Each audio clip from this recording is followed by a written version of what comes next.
Hello, wherever you are. I'm Phil Benson, speaking to you from Sydney, Australia.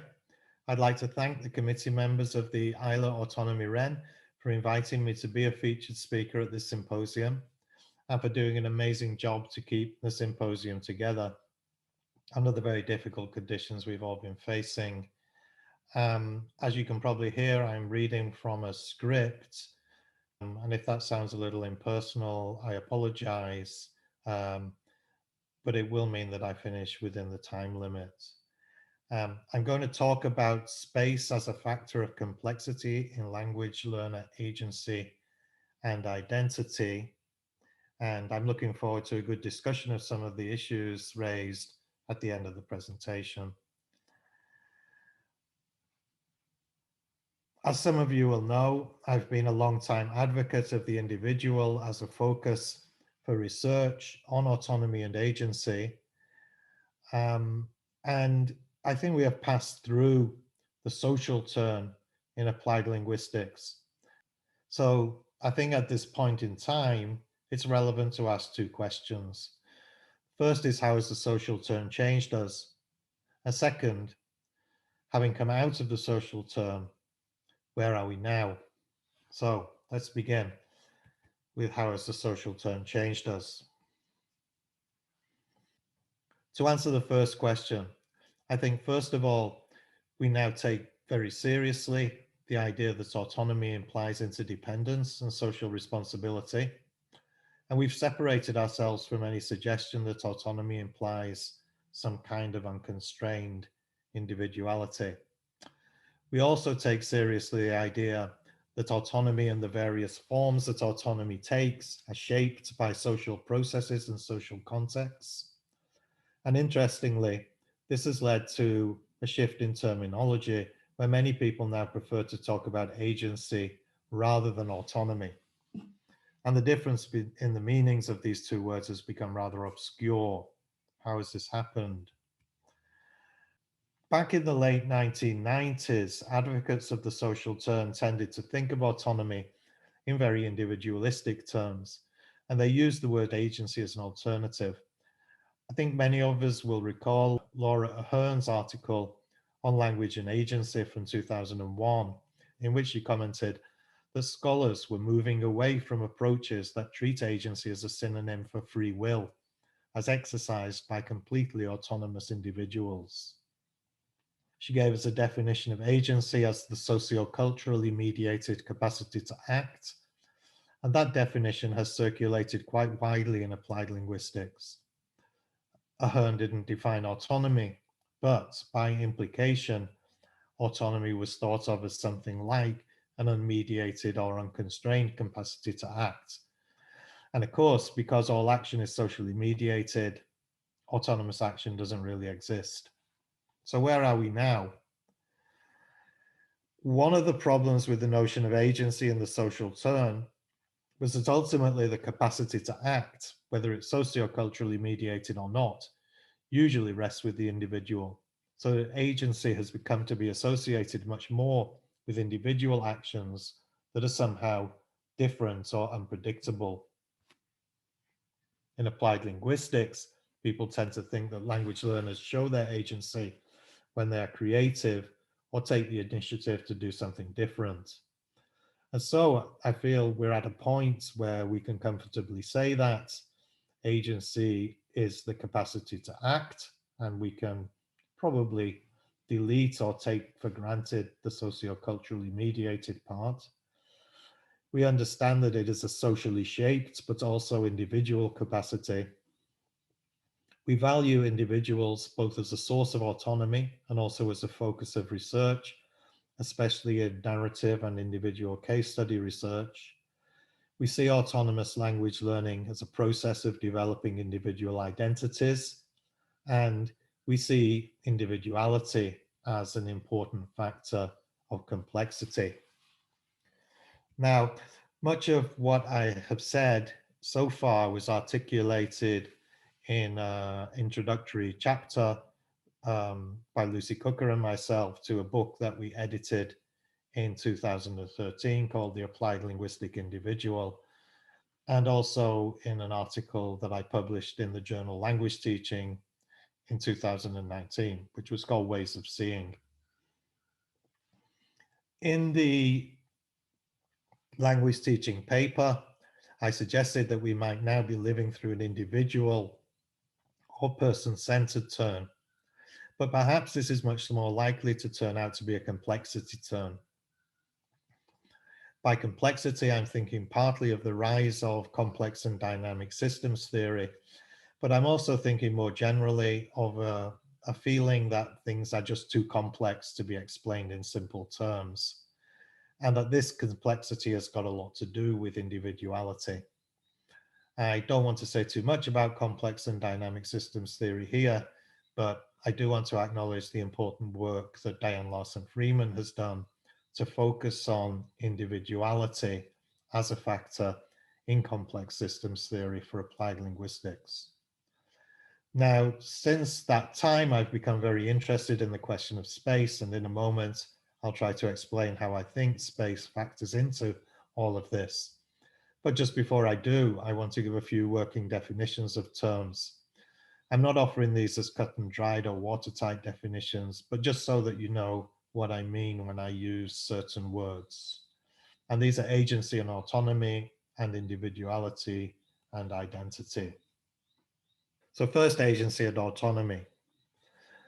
Agency I define as the capacity to act, or as Anthony Giddens defined it in a number of publications.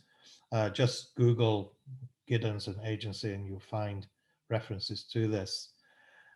He defined agency as the capacity to do otherwise or to choose between alternatives. And this seems to be more or less a uniquely human capacity. In a short story called The Imp of the Perverse, Edgar Allan Poe wrote about perversity as the capacity to do things merely because we feel we should not. And that, I think, has a lot to do with this concept of agency. There's a picture of the Imp of the Perverse on the right-hand side of that slide. Autonomy, I understand, as being a much more comprehensive capacity to purposefully control or direct agency. In this sense, autonomy is something that people develop in various ways and in relation to various purposes or goals, whereas agency is more or less something that people just have. Individuality and identity. My view of individuality involves seeing individuals as concrete living beings and not as abstract constructs of social variables, as they're often seen in individual differences research. Individuality is seen as developmental and as emerging from experience. Identity is also seen as developmental and as socially shaped, but also crucially within the control to some degree of the individual. And in this sense, identity and individuality are very closely connected. Becoming an individual means developing an individual identity. And the important point here is that to some degree, people make their own individual identities. In many ways, we express these identities in our language, so that learning another language opens up new horizons for the development of individual identities. And I would argue the more autonomous the language learning, the more control we have over the development of our individual identities. So what about space? How does space fit into this kind of cocktail of concepts: autonomy, agency, individuality, identity, complexity? I want to start with two quotations that I used in the introduction to the book, The Applied Linguistic Individual, that I mentioned earlier. And these quotations have stayed with me for some years. And I realize now that this is because they point to how much of what we are concerned with in the field of autonomy is related to the spatial character of modern cities. I've used the heading urban individualities, and I've condensed the passages a little to fit them onto the slide. The first quotation is from Georg Simmel, who was a pioneering early 20th century German sociologist who had a lot to say about individuality as a sociological concept. And he also wrote an important essay called The Sociology of Space. And I should note, I was introduced to Simmel's work by Philip Riley a long time ago, who was one of the founding figures in the field of autonomy and language learning. Now, Philip is also a sociologist and a great admirer of an essay by Simmel called The Stranger. Now, this quotation is from a book published in 1903 called The Metropolis and Mental Life. Let me read it aloud. The metropolitan citizen does not end with the limits of his body or the area comprising his immediate activity, but is constituted by the sum of effects emanating from him temporally and spatially. A conception of individual freedom based on the particularity that comes from the working out of a way of life. Now, there's a lot in this quotation, which I think is really saying that individuals are not self-contained entities, but they spread out into the spaces in which they live. Or to put it another way, the spaces in which people live are incorporated into their individual identities over time. Emma Oshioda and a few others talk about the person in context rather than the person and the context. And we can think perhaps not just of the individual and space, but of the individual in space and time. I'm also attracted by the idea of individual freedom, or perhaps autonomy, as the particularity, the uniqueness of the individual in space and time that emerges from what Simmel calls the working out of a way of life in urban space. I think this is an idea that we can quite readily apply to language learning as an activity that takes place in increasingly complex urban environments. We might say that autonomous language learning is really a matter of working out particular ways of life in complex urban multilingual spaces. We might also say that emergent language identities are an ongoing product of this working out of ways of life within particularized spatiotemporal routines. My second quotation from White and Siegel, 1984. What's the relationship between urban space and particularity or individuality? I don't know much about the authors of this paper, except that Sheldon White and Alexander Siegel were developmental psychologists who were working in the field of everyday cognition. Both authors have now passed away, but Siegel, who is pictured there, was recently emeritus professor at the University of Houston. The quotation is from an article on cognitive development in time and space, published in 1984, and I think it dovetails very nicely with the quotation from Simmel. Now, White and Siegel were talking about the socialization of children in urban environments, and let me read it. Socialization is not the acquisition of a common stock of knowledge, attitudes, beliefs, and customs. Because children occupy only a fraction of the space of their cities, socialization is negotiation to find a viable and unique set of social contexts to be used and lived in by the individuals, a process that makes children not alike as it makes them alike.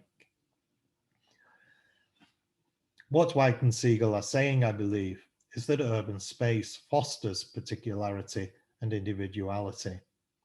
This is partly because each person occupies, quote, only a fraction of the space of the city in which they live, and consequently, each person has a particular experience of urban life, which in turn gives each person an individual identity that is related to the space and incorporates the spaces in which they live their lives. The experience that produces individual difference is the fragmented experience of urban space.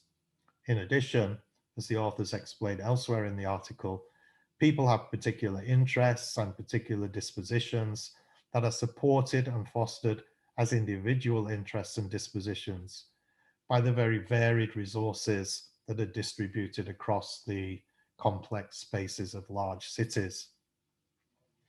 Now, I'll return to these points in the context of the idea of language learning environments in a moment, but the idea I want to highlight here concerns the sense in which the complexity of urban space constitutes a field for the fostering of autonomy, agency, individuality, and the development of identities. All these things go together, and the complexity that we might be thinking of, I would argue, is really the complexity of urban space. Now, to come to the concept of language learning environments.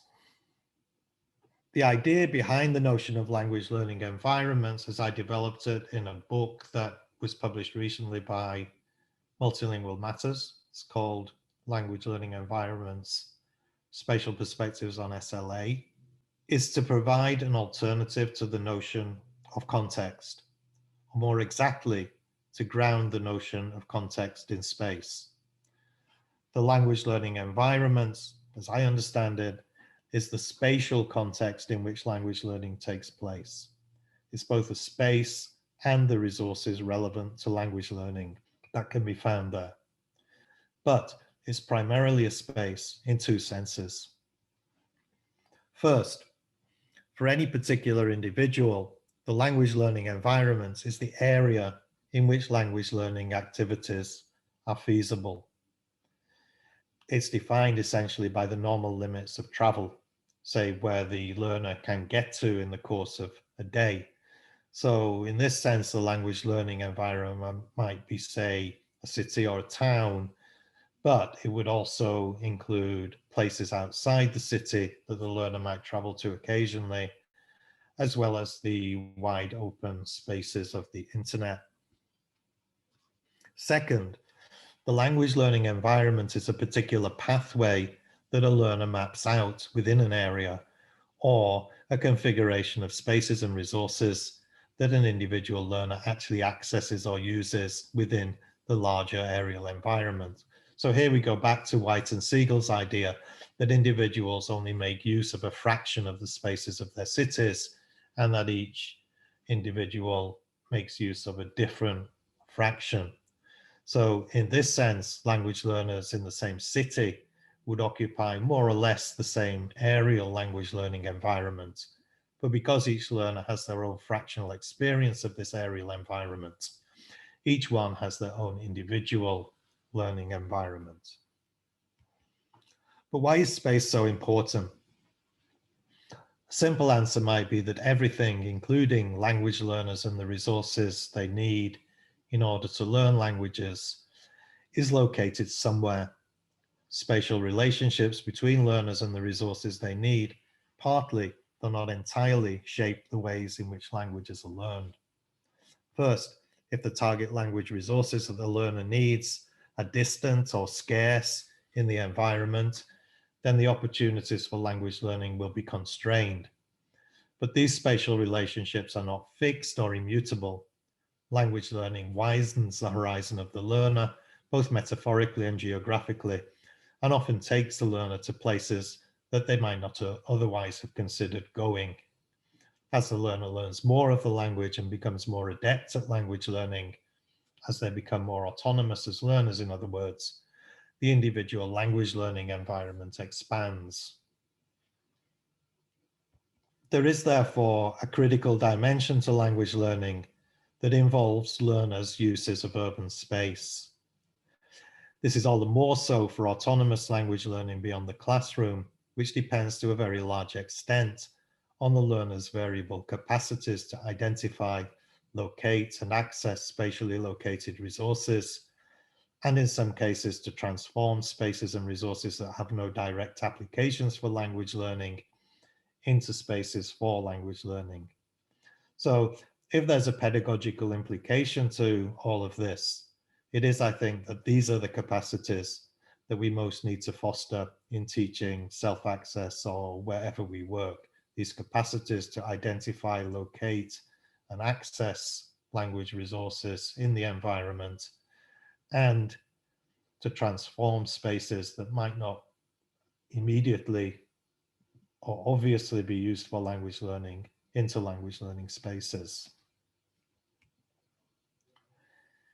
Let me illustrate what I'm saying with a couple of examples from research I've been involved in that aims to map the language learning environments of international English language students in Sydney.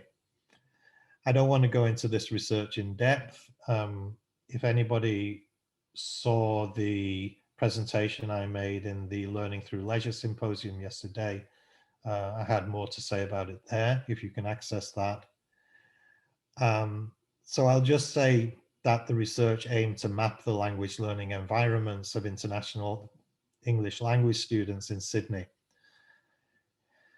I just want to show a couple of images from that research, which may clarify some basic ideas that I've been talking about. First, we have a highly schematic map of the language learning environment of one student who we called Sonia. The map lacks detail, and crucially, it leaves out Sonia's uses of the space of the internet. But we can see, first of all, the map of Sydney in the background, which basically stands for the aerial environment that she shares with other students.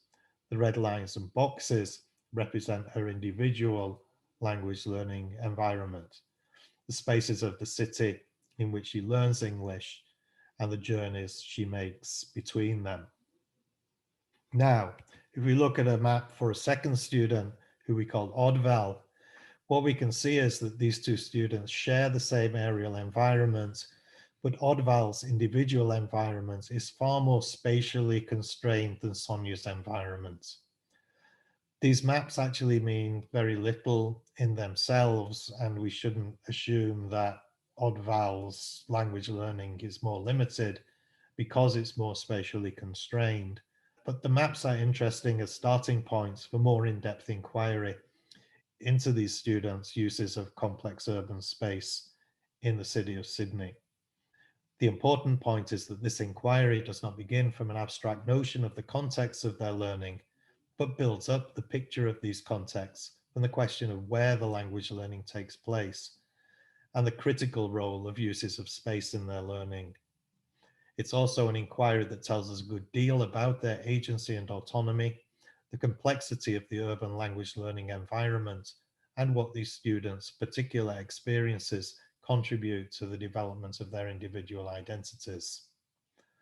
What the maps don't show, of course, is how Sonia's and Oddval's experience of the urban spaces of Sydney changed and developed over time, or what happened before they came to Sydney from Serbia and Mongolia, respectively.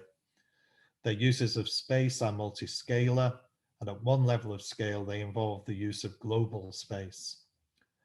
At another level, they include the use of the microspaces of the home, of workplaces, settings that they use in the context of leisure.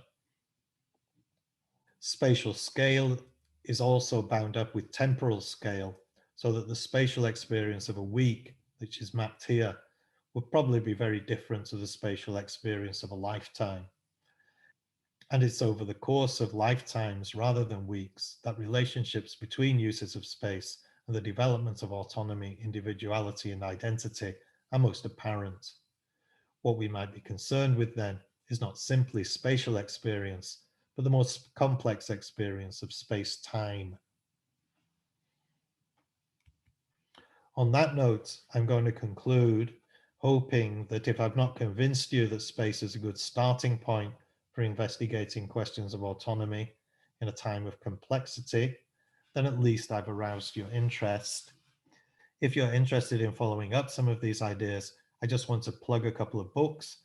My own book on spatial perspectives on SLA was published by Multilingual Matters a couple of months ago. And also, I'd like to recommend Gerald Murray and Terry Lamb's book on space, place, and autonomy, which has quite a few different perspectives on how we can connect space and autonomy. So thank you for listening, and I look forward to comments and questions.